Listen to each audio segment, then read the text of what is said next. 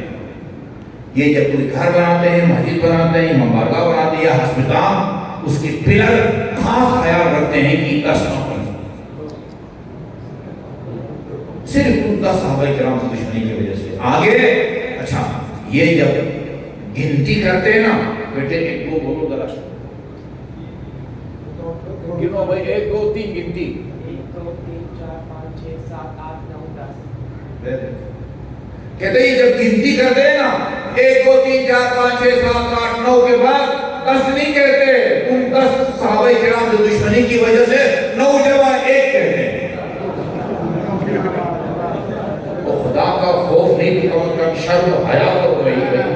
ہاں وہ کون تھا شاکوٹ کا ہے نا، وہ کہتا ہے یا شرم کیوں، کوئی حیا ہوتی ہے، ہاں کوئی شرم ہوتی ہے، خواجہ صاحب کا جملہ ہے نا، کوئی شرم ہوتی ہے، خدا کا خوف نہیں، شرم حیا کرو بھائی۔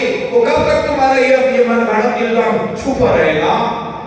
ایک طولانی فہرست آپ کو سنا سکتا ہوں کہ، اور آپ یہ نہ سمجھیں کہ اس کا کوئی اثر نہیں ہوتا۔ پروپیگنڈا آپ نے سنا ہے نا، جب 21 رمضان کو امیر المومنین شہید کیے گئے، لوگوں نے پوچھا کدھر شہید ہوئے، کس جنگ میں شہید ہوئے؟ کہا مسجد کوفہ میں۔ کہا یہ وہ تو نماز نہیں پڑھتے تھے، ادھر کیا لینے گئے تھے؟ یہ پروپیگنڈا کا نتیجہ ہوتا ہے۔ یہ بڑا زبردست مقولہ ہے، زبان خلق کو نکارے خدا سے۔ نوشتہ دیوار، میری سب سے چھوٹی بچی پتہ نہیں 5ویں میں پتہ نہیں 6ٹھی میں تھی، کہا وہ اس میں کلاس میں بات ہو گئی، اس نے کہا میں شیعہ ہوں، اور اس کی کلاس سے کچھ نے کہا وہ شیعہ کافر ہوتے ہیں۔ اس نے کہا کیوں کافر ہوتے ہیں؟ کہا میں نے آج دیوار پر دیکھا ہے۔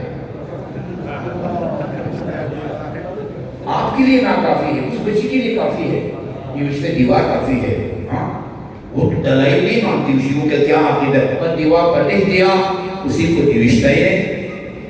وہ ہم سمجھتے ہیں پروپیگنڈا کا میڈیا، ہاں جس کو اٹھانا چاہے اٹھاتا ہے، جس کو دبانا چاہے۔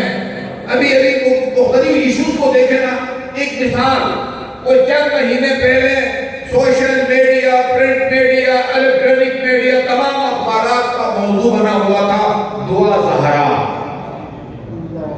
ابھی کچھ بھی نہیں ہے، اور پھر بین الاقوامی جن کے ہاتھ میں، جن اداروں کے ہاتھ میں یہ پروپیگنڈے ہیں نا، وہ کبھی ہم ان کو نظر انداز نہیں کر سکتے۔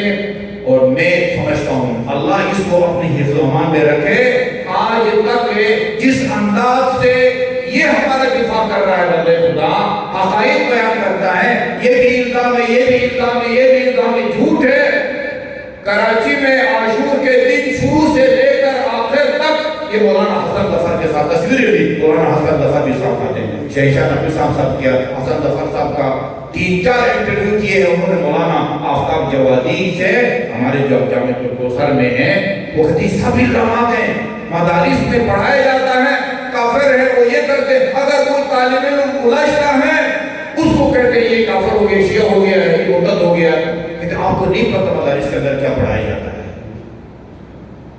سنیے اس کو، سنیے جی، یہ پہلا محاذ ہے نا ہمارے خلاف بے بنیاد پروپیگنڈا، اس کا بھی مناسب طریقے سے ہم کو دفاع کرنا چاہیے کہ بھئی یہ الزامات ہیں، شیعہ ان چیزوں کے قائل نہیں ہیں۔ دوسرا جو محاذ ہے، یہ اپنے غیر ذمہ دار افراد کا منبر پر آ کے،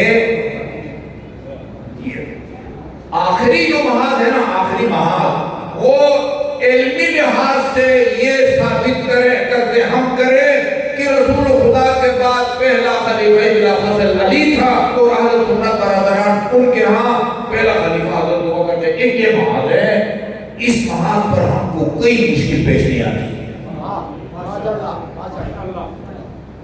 جو مشکل محاذ ہے نا، وہ یہ پہلے 2 محاذ ہیں۔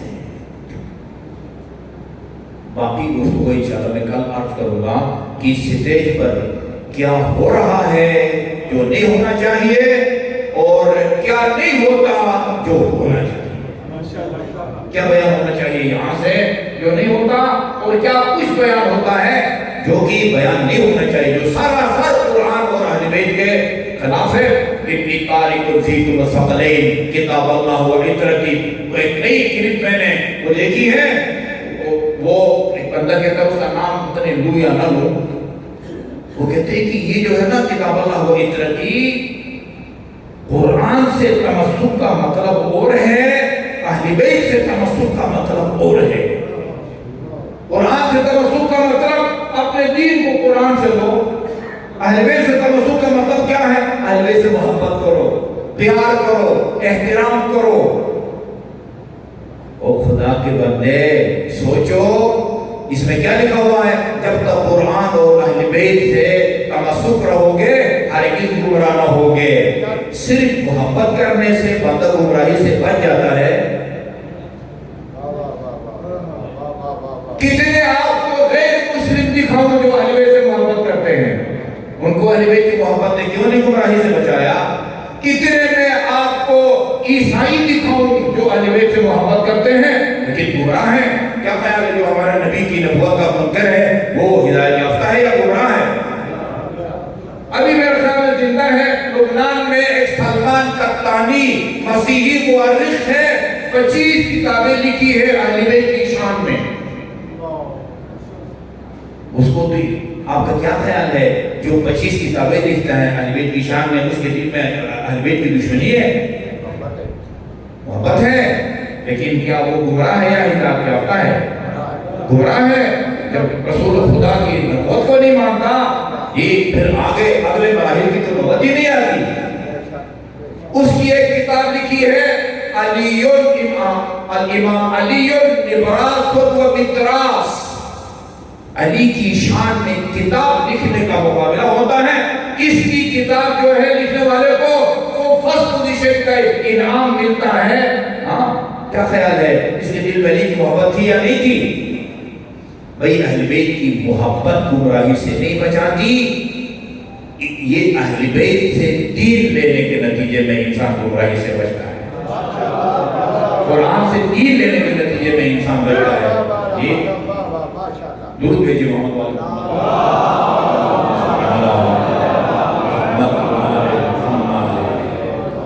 ان مجالس میں ہم نے یہ کام کرنا ہے، ہم نے مکتب اہل بیت کا صحیح جس کو اوریجنل چہرہ یہ دنیا کو دکھانا ہے، اور اسی کام کے لیے نواسۂ پیغمبر نے اپنی جان سے بھی زیادہ عزیز اور قیمتی اخبار کی قربانی پیش کی ہے۔ ابھی زیارت اربعین، اگر آپ زیارت اربعین کے لیے جاتے وہاں پڑھیں، نہیں تو یہی پاکستان میں بیٹھ کے زیارت اربعین کا وہ جملہ پڑھیں، اور میں تو کہتا ہوں ہر در و دیوار پر امام بارگاہ پر اس کو درج ہونا چاہیے۔ زیارت اربعین امام جعفر صادق کا کلام ہے، زیارت امین اللہ امام زین العابدین کا کلام ہے، زیارت جامعہ امام علی نقی علیہ السلام کا کلام ہے۔ امام جعفر صادق فرماتے ہیں، بتاتے ہیں کہ نواسۂ پیغمبر نے یہ اپنی جان کی قربانی کیوں دی؟ وَبَذَلَ مُحْجَتَهُ فِيكَ، خدایا میرے جد نے تیری راہ میں اپنی جان قربان کی، کس مقصد کے لیے؟ لِيَسْتَنْقِذَ عِبَادَكَ مِنَ الْجَهَالَةِ وَحِيَرَةِ الضَّلَالَةِ، تاکہ تیرے بندوں کو جہالت اور گمراہی کی تاریکیوں سے نکالے۔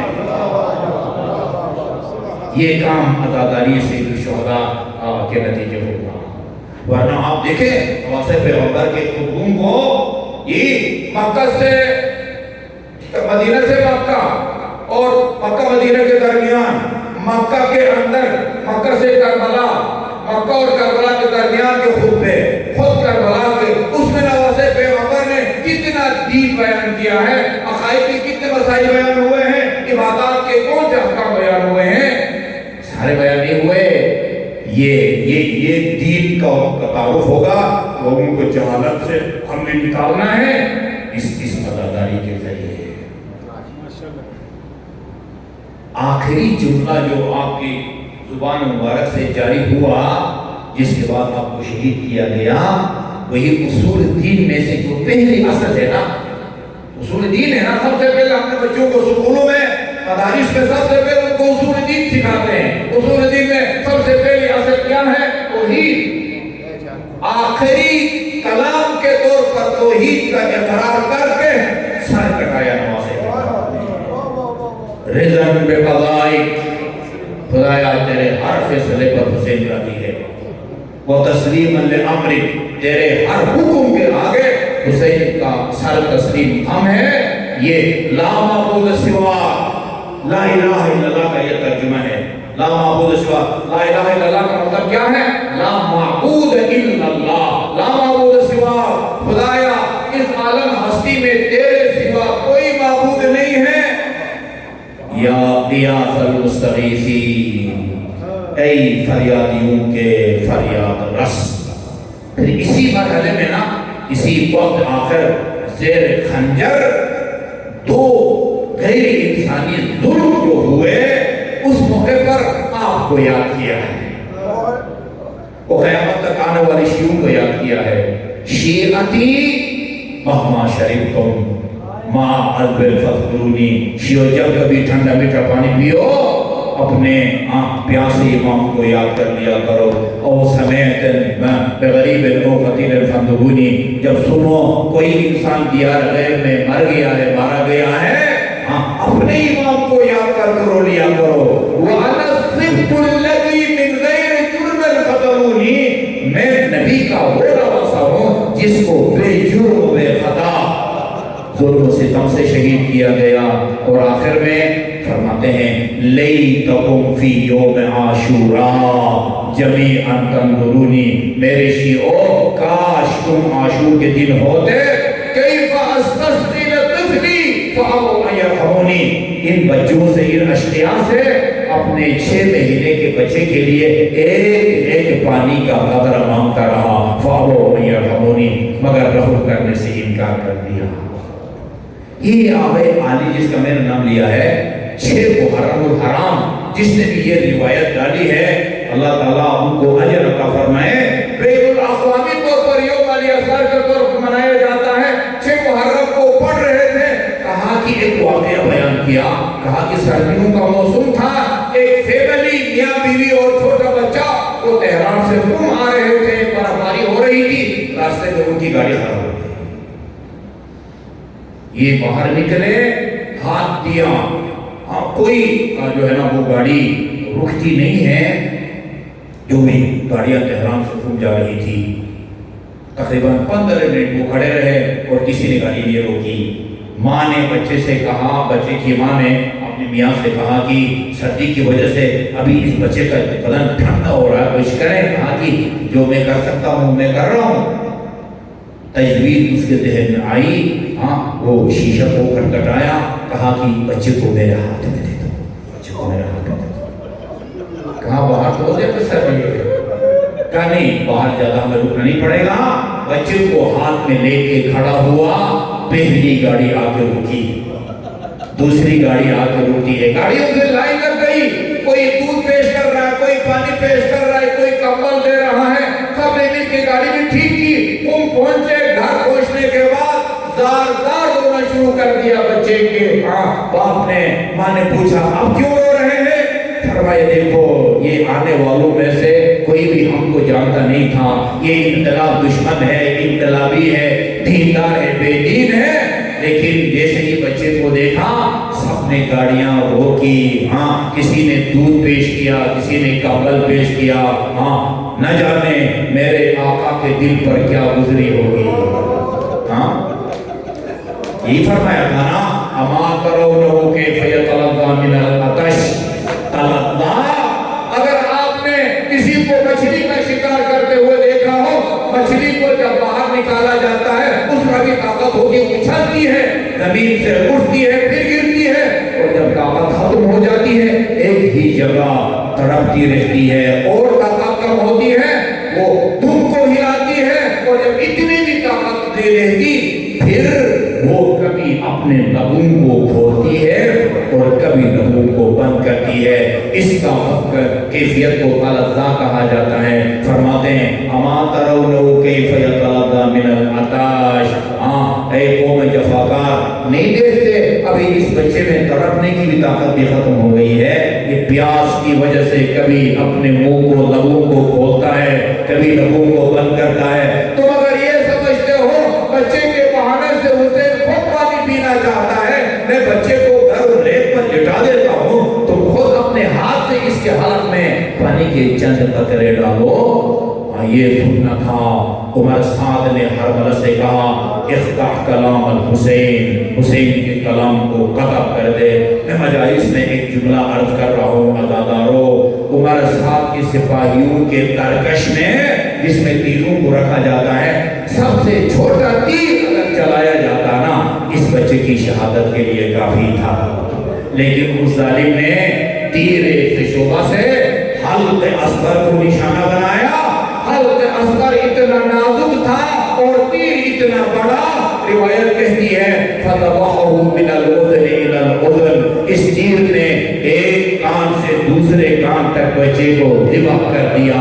اور روایت کہتی ہے فَلَمَّا أَحَسَّ الطِّفْلُ بِحَرَارَةِ سَهْمٍ, جب اس بشیر نے اپنے حلق میں تیر کی گرمی کو محسوس کیا, جعل يرفرف على يدي أبيه كالطير المنبوذ, باپ کے ہاتھوں پر اس طرح لوٹنے لگا جس طرح وہ پرندہ تڑپتا ہے جس کا گلا کاٹ دیا گیا ہو. ہاں, خون کو اپنے ہاتھوں میں لیا, آسمان کی طرف پھینکنا چاہا.